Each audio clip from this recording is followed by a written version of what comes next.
Nangangailangan ng 60,945 family food packs para sa 20,805 families sa susunod na 15 araw ang Region 6 o Western Visayas. Ito'y para masuportahan ang mga naapektuhan ng pagsabog ng Bulkang Kanlaon.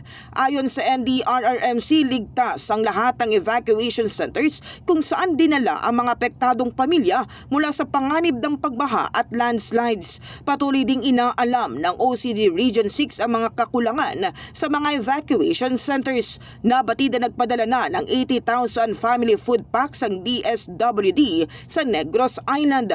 Pinagana na rin ang Regional Task Force Kanlaon Emergency Operations Center sa Baguio City, habang ang Interagency Coordinating Cell ay bubuksan naman sa Bacolod City.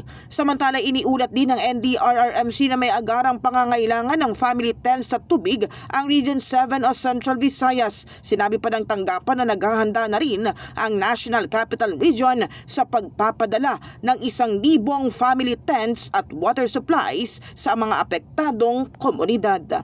In the heart of changing lives, ito si Brigada Kath Austria ng 105.1 Brigada News sa Manila, The Music News Authority.